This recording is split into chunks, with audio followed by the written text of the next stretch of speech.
what works best for you. By the way, if you want to go a little bit more professional, these are the professional pigment liners that I use in my work. I'm sure you can order these on Amazon, and what I like about these are that they come in different, let's see if I can show you this, in different thicknesses, and I definitely use the 0.1, the most, but I wanted to just see what you can do with just a ballpoint pen. Okay, so lines, obviously we have the horizontal and the vertical lines, we have the diagonal lines, and then we have all sorts of kinds of curvy lines that we can use and combine. Now, if you put lines very far apart from each other, that gives you kind of a repetitive pattern. But what we're trying to go for is putting our lines really close together and kind of creating a pattern like I have created in here, and just repeating patterns and then starting a new section. So what I'm going to have you try to do, if you're following along, is take your pen out and just on an empty space on your paper, just try to do some diagonal lines really close together. And don't worry about getting this perfect, and some of them are kind of crossing each other, but this gives you what we call a visual texture. And breathe as you're doing this, and keep your shoulders relaxed. And what I do with my hand is essentially my pillow of my hand here is resting on the paper, and I'm just swinging my wrist and my fingers back and forth like this. So it shouldn't be like the death grip. You just go really lightly on it. Okay, then we can switch this up and try to do this in more of a curve. So try to do curves really close together, and mine tending to touch now over here, and then curve it some more and even more. Okay, and then also try it with kind of like okay, let's do this.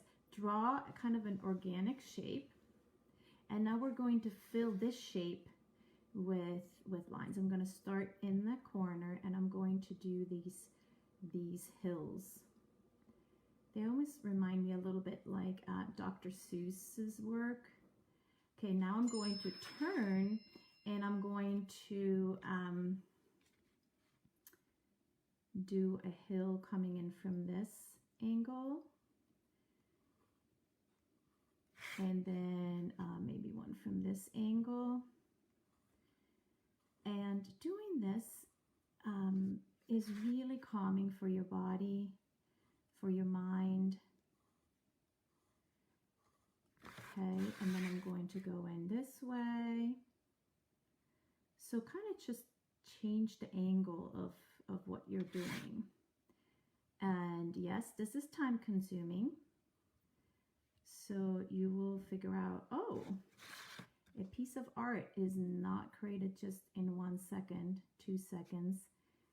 Sometimes it takes hours, days even, to finish it. Okay, so I just did this little tiny area. What do you think?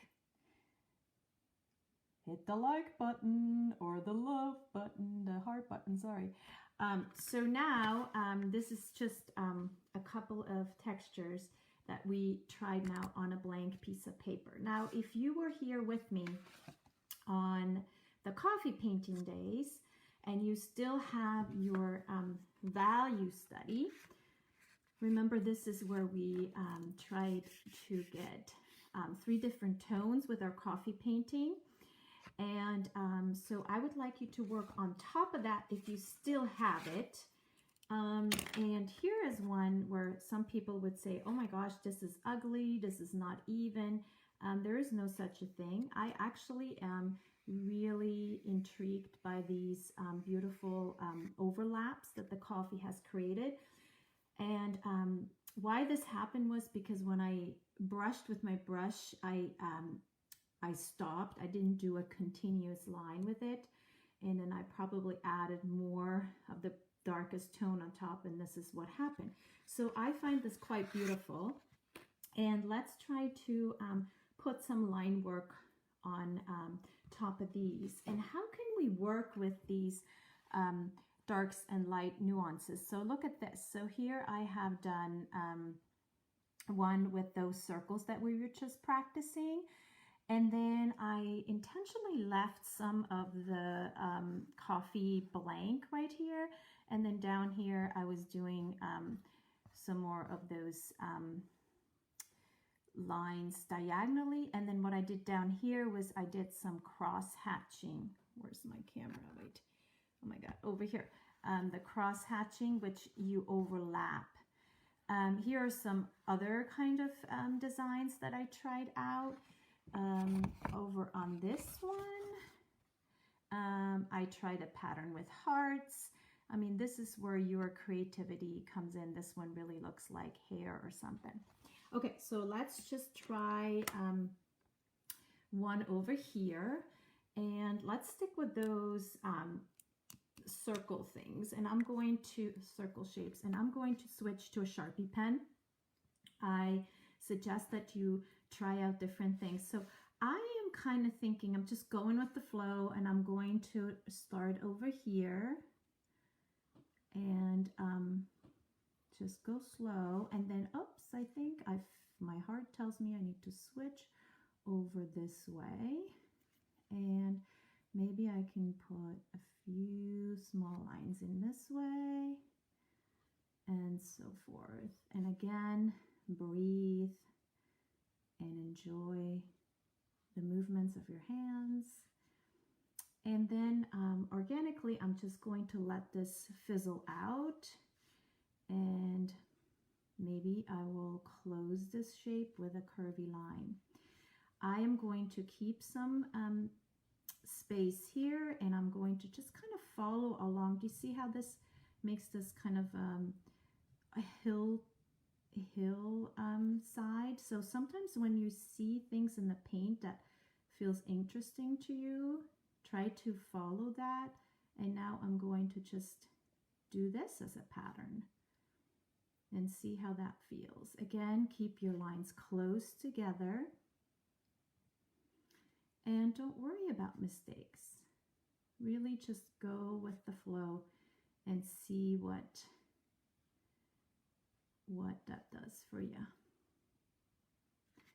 Okay, so I might just leave this alone because it's so gorgeous. And down here, I'm going to try again.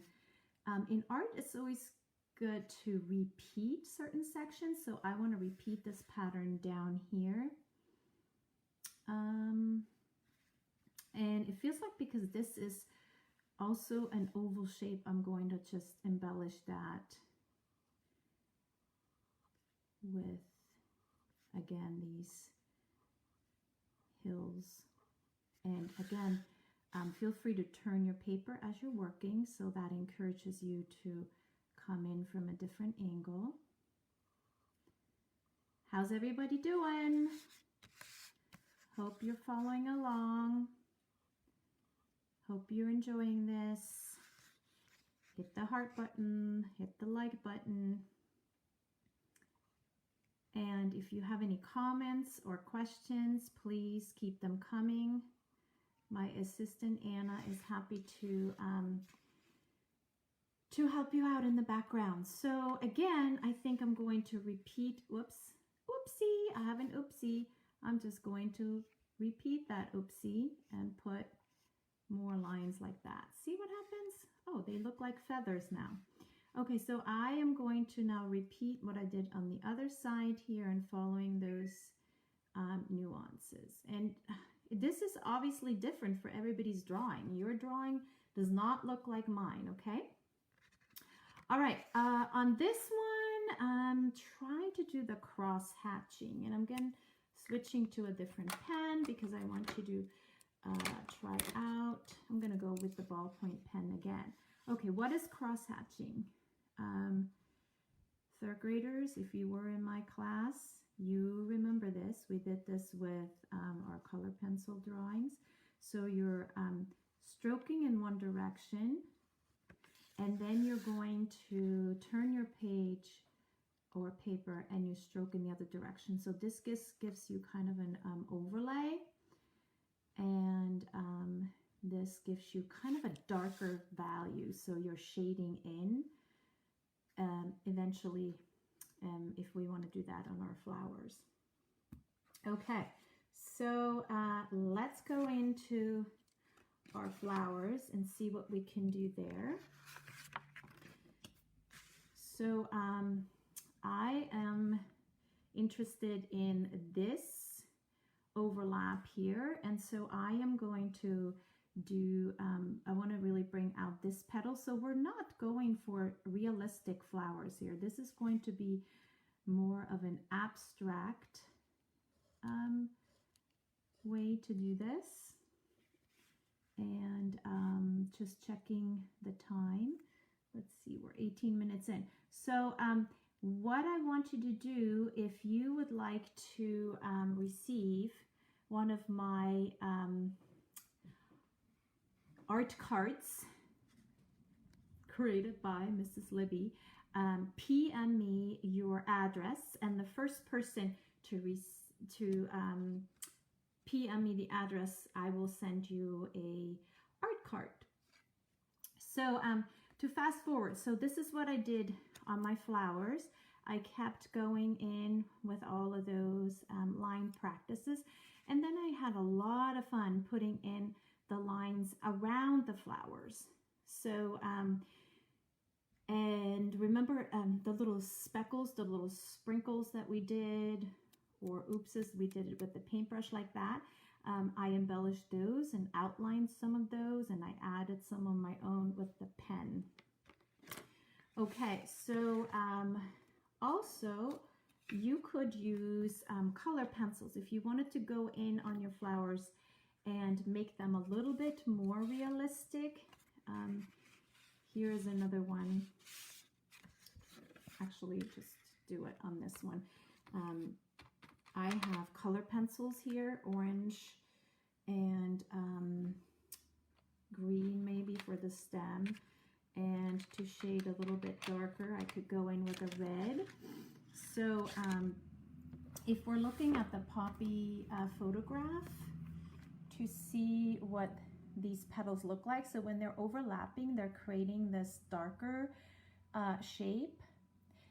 And so you could, you could bring that out with doing the line work, but with a color pencil. So let's say this petal overlaps this petal.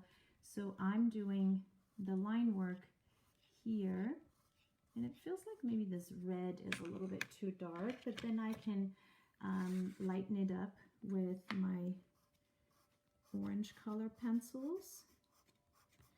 And it really helps if the color pencils are super sharp to do this line work with. So I'm going to do another line work shading over here. And it really looks beautiful, don't you think, on the brown paper? Sorry, I was off the camera right there. You could also do this along the stem with your green color pencil, and you can come in with a light green on top.